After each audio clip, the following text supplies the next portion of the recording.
मैं परेशान बैठा अपने हालात पर रो रहा था। मेरे पास तो स्कूल की फीस के भी पैसे नहीं थे। मैं अपने बाबा से भी फीस नहीं मांगता था।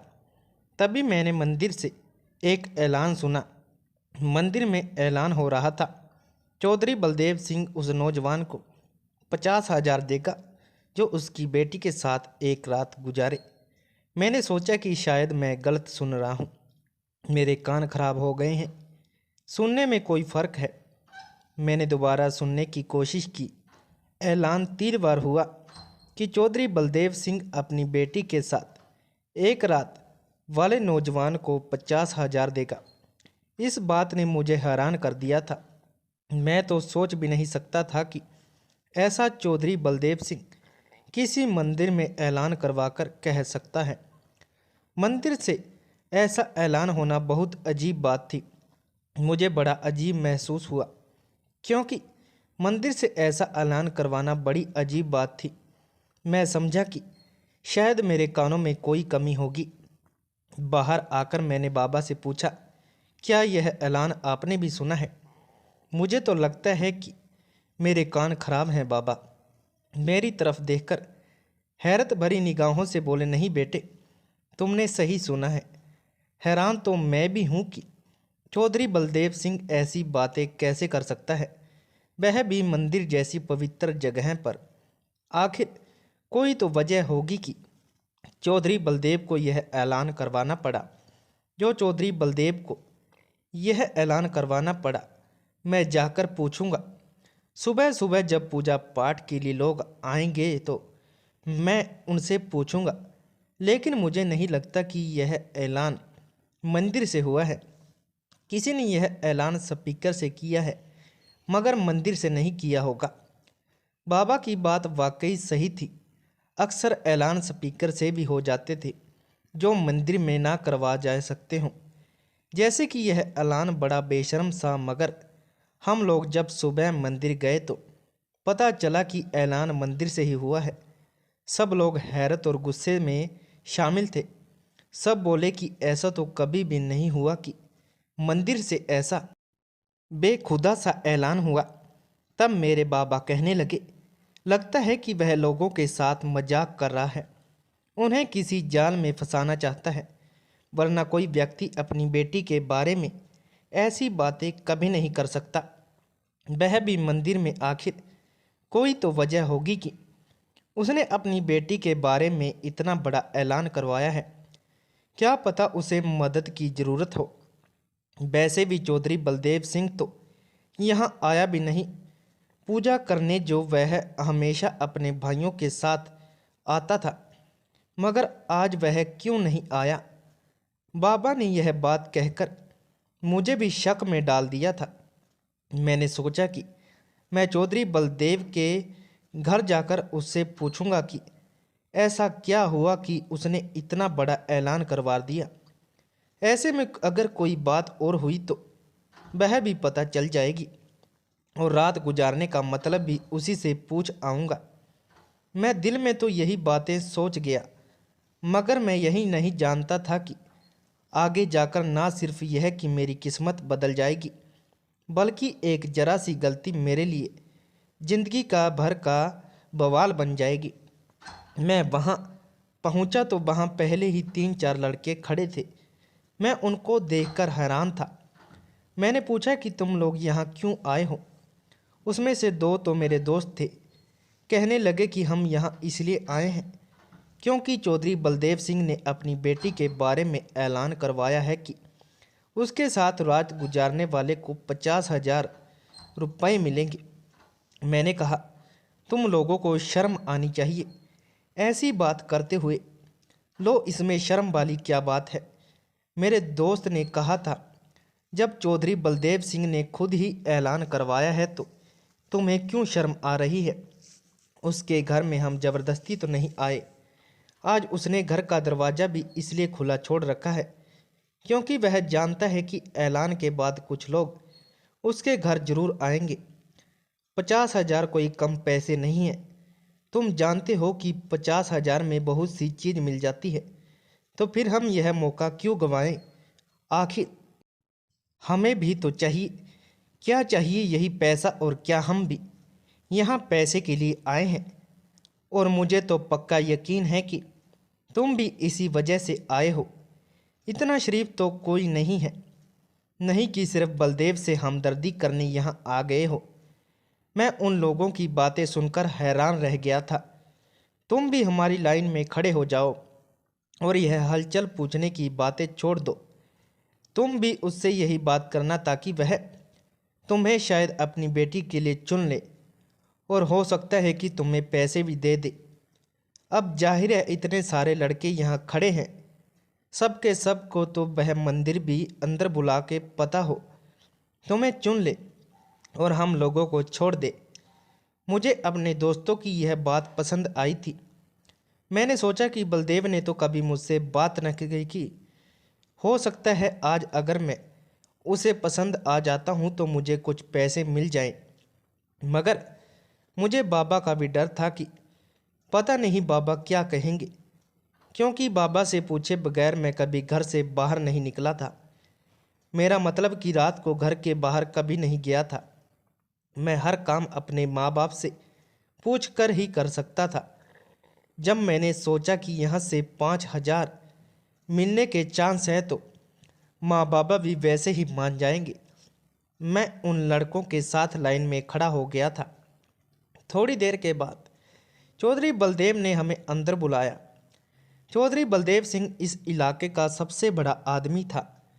उसके घर जाकर उसकी बेटी के लिए ऐसी बात करना कोई आसान बात नहीं थी, मगर क्योंकि उसने खुद इस बात के लिए ऐलान करवाया था तो हम लोग अंदर चले गए। हाँ भाई, तुम लोग क्यों आए हो? क्या मेरी बेटी के साथ आए हो? जी, सब लड़कों ने सर झुकाकर जवाब दिया था। तो तुम सारे आ गए हो, मैं किसी एक को ही चुनूंगा। तुम लोग सब बाहर चले जाओ और इस लड़के को यहीं रहने दो। बलदेव सिंह ने मेरी तरफ इशारा करके यह बात कही तो बाकी लड़के मुझे देखने लगे। लड़के, तुम तो बहुत शरीफ लगते हो। मेरे दोस्तों के कमरे से बाहर जाने के बाद चौधरी बलदेव सिंह ने मुझे जब यह बात की तो मैंने अपना सर और झुका लिया। जी, मैं शरीफ माँ बाप की औलाद हूँ। मेरी यह कहने पर वह ज़ोर ज़ोर से हंसने लगा और बोला, अगर तुम शरीफ माँ बाप की औलाद हो तो फिर मेरी बेटी के साथ चाहते हो? चौधरी बलदेव ने इस सवाल पूछकर मुझे शर्मिंदा भी कर दिया था, मगर फिर मैं अपनी सारी हिम्मत जमा की। बिना नज़रें उठाए उनसे कहा कि मुझे 50,000 की ज़रूरत है। अच्छा, तो तुम्हें 50,000 मिलेंगे मेरी बेटी के साथ? जी, मैं ऐलान से तो ऐसा ही सुना था। मेरे दोस्तों ने भी मुझे यही बात बताई है। अगर यह सच है तो तभी मैं यहाँ आया हूँ, वरना मैं वापस चला जाता हूँ। मेरी शर्मिंदगी देखकर चौधरी बलदेव ने मुझे वहीं रोक लिया। ठीक है, बाकी लड़कों को वापस भेज दो, मुझे उनमें से किसी को नहीं रखना। तुम मुझे शरीफ लड़के लगते हो। मैं हैरान हो रहा था कि चौधरी बलदेव ने अपनी बेटी के साथ शरीफ इंसान का चुनाव क्यों किया, क्योंकि जो बात उसने मंदिर में ऐलान में कही थी उसे तो ऐसा लगता था जैसे इस अपनी बेटी को खुश रख के किसी व्यक्ति की ज़रूरत है।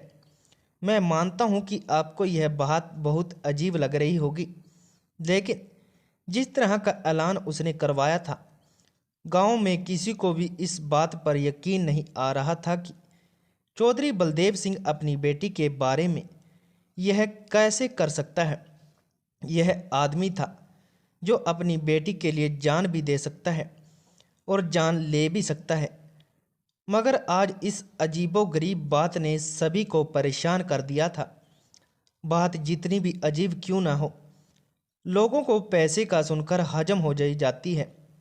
मैं भी उन्हीं लोगों में से एक था जो चौधरी बलदेव सिंह के घर के बाहर बस पैसों की वजह से आया था। जब मैं उसके कमरे से बाहर निकला, बाकी लड़के मुझे गुस्से की नज़र से देखने लगे। तुम तो बड़े इज्जत वाले बनते थे, आज एक तवायफ बनाकर चौधरी बलदेव सिंह के कोठे पर आ गए हो। यह बात सुनकर मुझे बड़ी हैरत हुई थी, क्योंकि वह लड़के थोड़ी देर पहले इसी मकसद के लिए वहाँ खड़े थे। तो क्या हुआ, तुम लोग भी इसी मकसद के लिए यहाँ आए थे? लेकिन उसने तो तुम्हें ही चुना है ना, किसी वजह से ही चुनाव होगा। तुम्हारी शक्ल से ही उसे लग गया होगा कि यह लड़का इस घटिया काम के लिए ठीक है। हम शक्ल से शरीफ लग रहे थे, इसलिए उसने हमें भाव नहीं दिया। मैं अपने दोस्तों की बातें सुनकर हैरान हो गया था कि कैसे 2 मिनट में वह बदल गए। मुझे अपने दोस्तों की नहीं बल्कि अपने बाबा की फिक्री थी। जाहिर है, जब मैं बाबा को यह बात बताता कि मैं चौधरी बलदेव सिंह की बेटी के साथ चाहता हूँ, तो उनका मुंह पर गुस्सा ही करना था। मगर असल बात इससे अलग थी। मैं जानता था कि मेरे बाबा यह बात स्वीकार नहीं करेंगे, मुझे वहाँ जाने भी नहीं देंगे। सोचा कि बाबा से यह बात छुपा लूँगा, मगर फिर मेरे दिमाग में एक प्लान आया। घर जाकर मेरे बाबा को अपने दोस्तों के बारे में बताया। बाबा भी बड़े आम से अंदाज में बात सुन रहे थे। कहने लगे, यहाँ बेटा चौधरी बलदेव सिंह का कोई ऐसा गैर जिम्मेदार आदमी तो नहीं है कि किसी को बुरे काम के पैसे दे। जाहिर है उसे कुछ न कुछ मजबूरी होगी, तो उसने यह काम शुरू किया है। अगर तुम उनके पास गए थे तो उनसे पूछ लेते, क्या पता बेचारा बाप किस मजबूरी की वजह से बात कर रहा है। जरूरी नहीं कि उसका मकसद बुरा ही हो, या फिर उसकी बेटी से कोई खराबी हो, या वह बुरे चरित्र की हो। यह भी हो सकता है कि बस उसे किसी मदद की ज़रूरत हो। बाबा की बातें सुनकर मेरा दिमाग फिर भी बदल गया था। मैंने सोचा कि बाबा को बात बता ही देता हूँ। हिम्मत करके मैं बाबा से कह दिया, बाबा चौधरी बलदेव तो अपनी बेटी के साथ 50,000 के बदले मुझे चुन चुके हैं। अब आप बताएं कि मैं क्या करूं। मेरी बात सुनकर बाबा खामोश रहे, फिर बड़े हैरान होकर बोले कि बेटा, यह तो बड़ी बात है कि चौधरी बलदेव सिंह ने इतने खास मकसद के लिए तुम्हें चुना है, और ना सिर्फ चुनाव है बल्कि तुम पर भरोसा भी किया है। बेटे, तुम उनके भरोसे को ठेस मत पहुंचाना। उनका भरोसा तुम्हारे लिए किसी बहुत बड़े खजाने से भी ज़्यादा कीमती है। बस अब वह तुम्हें जब भी बुलाए तुम चले जाना। तुम्हें फिक्र करने की कोई ज़रूरत नहीं है बेटा।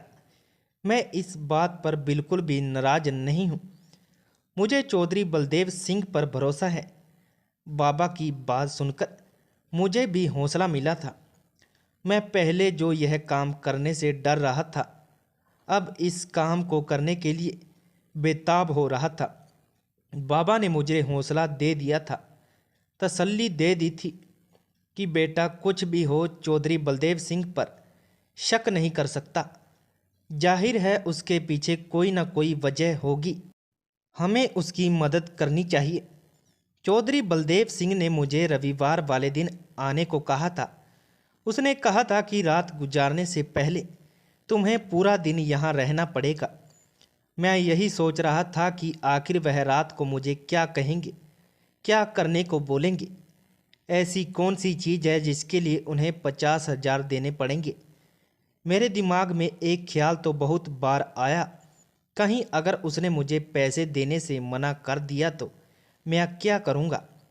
मैंने सोचा कि रविवार के दिन सुबह सुबह जाकर चौधरी बलदेव सिंह से बात कर लूँगा कि अगर आपने मुझे उसके बाद पैसे ना दिए तो क्या होगा, क्योंकि मैं नहीं चाहता था कि मैं ऐसे ही पूरे गांव के सामने अपनी इज्जत भी खराब करूं और लोग कहेंगे कि मैं इतनी घटिया काम करने के लिए, यानी एक औरत के कमरे में 50,000 ले रहा हूं।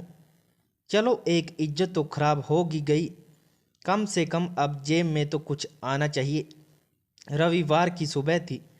सुबह होते ही मैंने चौधरी साहब से यही सवाल किया कि क्या आप मुझे पैसे सच में देंगे या यह कोई मजाक है।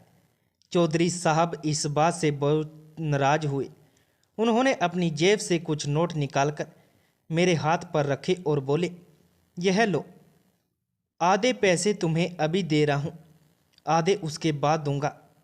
मैं पैसे लेने के बाद खुश हो गया था, मगर दिमाग में एक ही बात की उलझन थी कि रात को क्या होगा। खैर मैं वह पैसे लेकर रख लिए। बाबा को जाकर फौरन मैंने वह पैसे दे दिए। बाबा खुश हुए और बोले, बेटा बस तुम चौधरी साहब के विश्वास को ठेस मत पहुंचाना।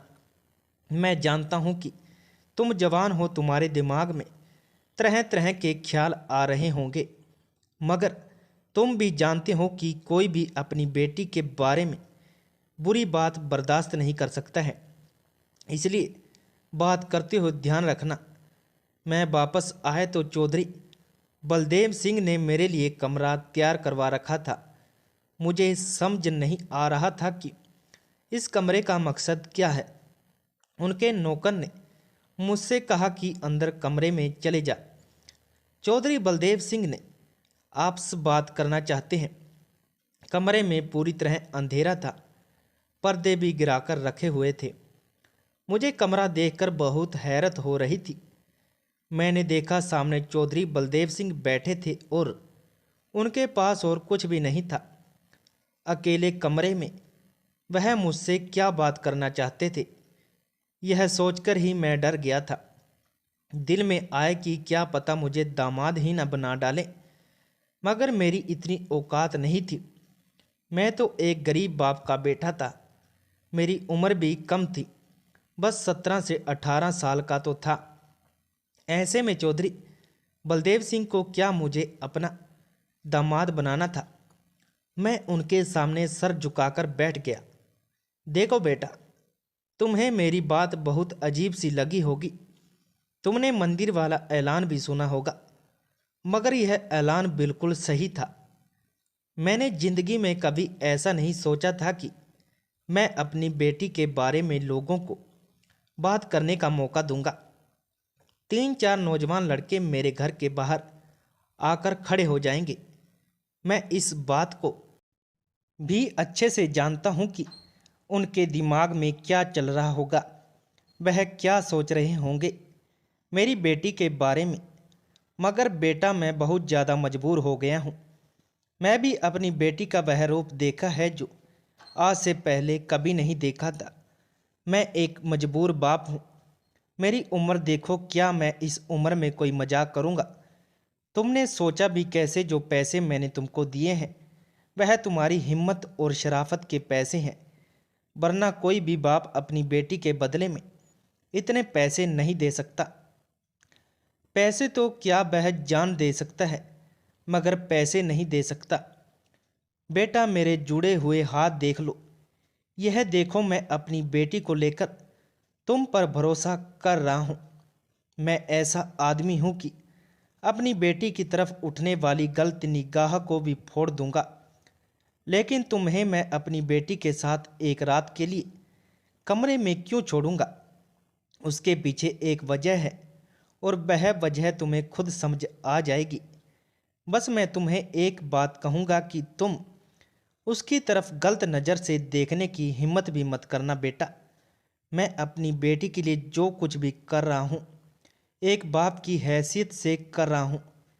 अगर मैं खुद अपनी बेटी के लिए काम कर सकता तो मैं कभी तुमको नहीं बुलाता। मेरी बेटी लाड में पाली बड़ी, लेकिन यह मेरी परेशानी है जिसे मैं खुद हल नहीं कर सकता। उस आदमी ने मुझे बात कहकर और डरा दिया था। चौधरी बलदेव सिंह के बारे में पहली बड़ी डरावनी बातें मशहूर थी और जाहिर है वह आदमी था भी बहुत रौबदार। मेरे दिल में बहुत सारी बातें थी, मगर मुझे बस कुदरत का भरोसा करना था। मुझे खुद पर भरोसा था। मैं कोई हवस का पुजारी नहीं था कि किसी औरत को देखकर बेकाबू हो जाऊं। लेकिन मैंने सोचा था जो गलती से करने जा रहा हूं उसकी कीमत मुझे बहुत भारी चुकानी पड़ेगी। शाम के 4 बजे थे। चौधरी बलदेव सिंह कमरे में आए और कहने लगे कि बेटा तैयार हो। अगर तैयार हो तो मैं तुम्हें खाना खिला देता हूँ। तुम सुबह के भूखे हो, तुम कुछ अच्छा सा खाना खा लो, क्योंकि अब तुम्हें वह कुछ बर्दाश्त करना होगा जो तुमने पूरी जिंदगी में नहीं देखा। जैसे जैसे रात का वक्त करीब आ रहा था, मेरे दिल की धड़कनें बढ़ती जा रही थी।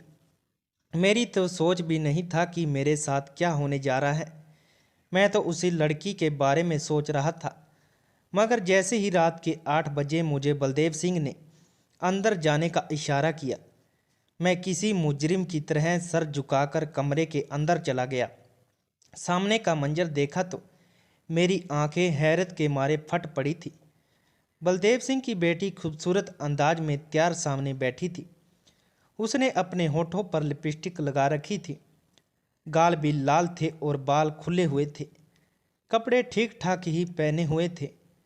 उसे देखकर कहीं से भी यह ख्याल नहीं आता था यह किसी अच्छे और शरीफ आदमी की बेटी है। उसने अपने सर के बालों को अजीब तरीके से रंगा हुआ था।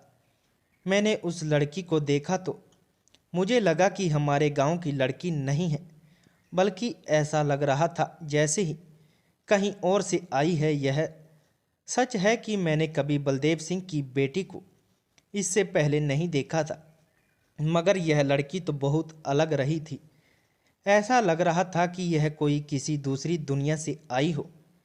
गांव की लड़कियां तो बहुत शर्मीली होती हैं, उनके कपड़े अलग होते हैं।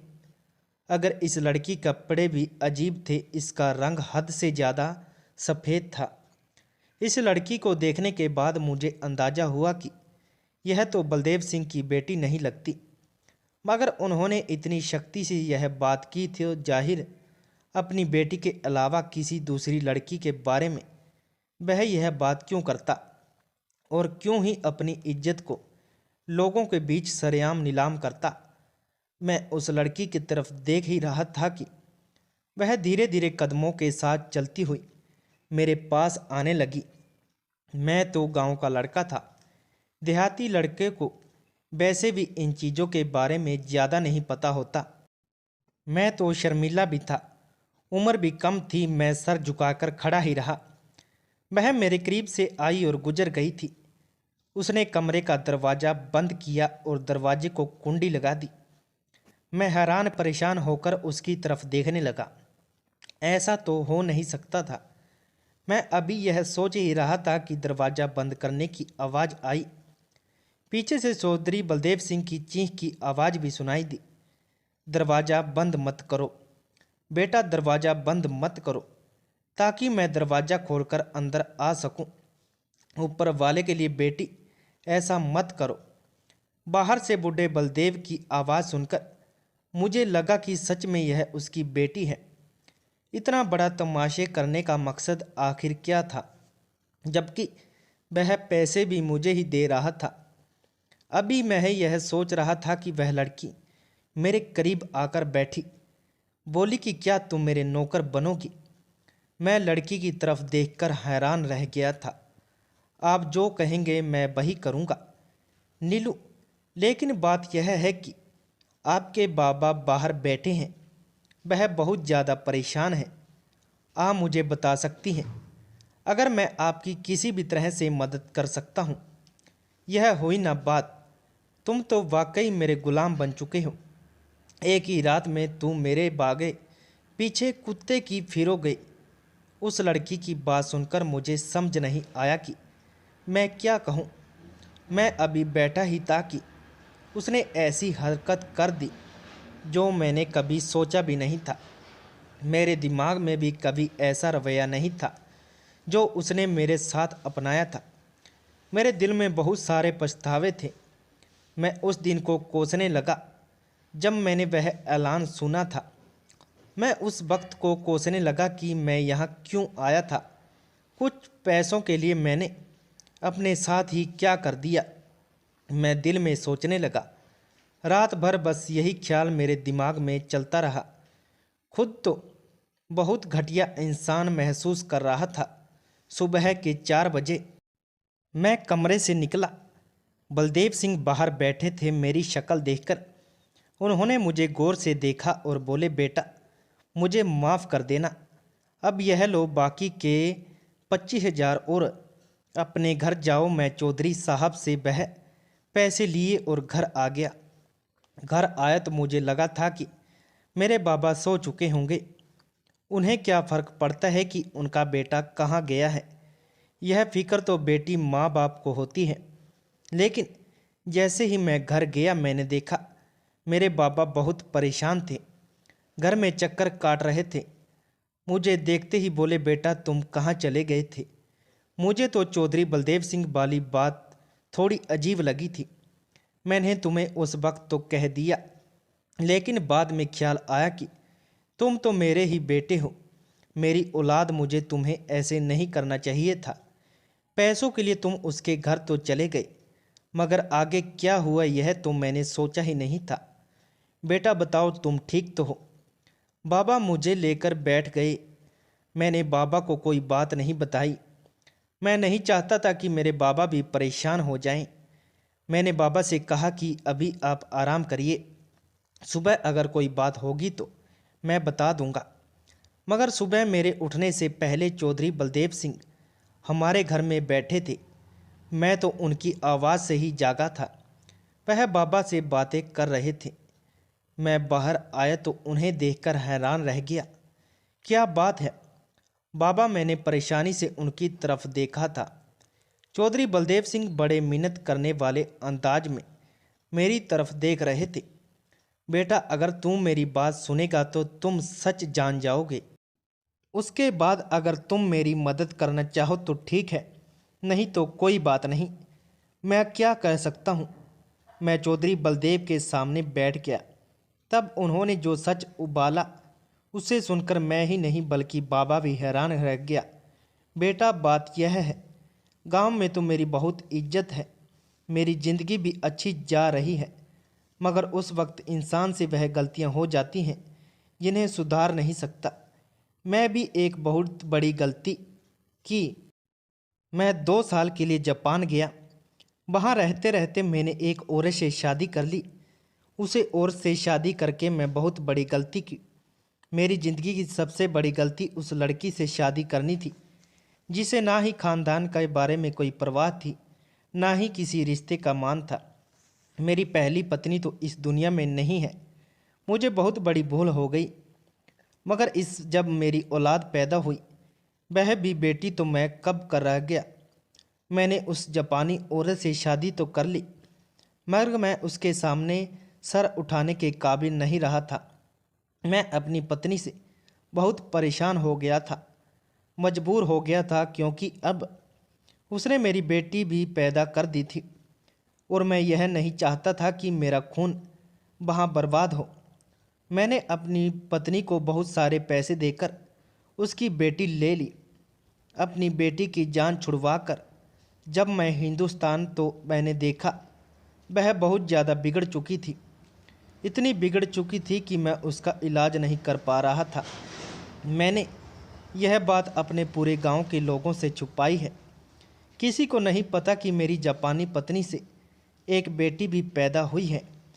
मेरी बेटी का ये घर रह रह कर कुछ मानसिक संतुलन बिगड़ चुका है।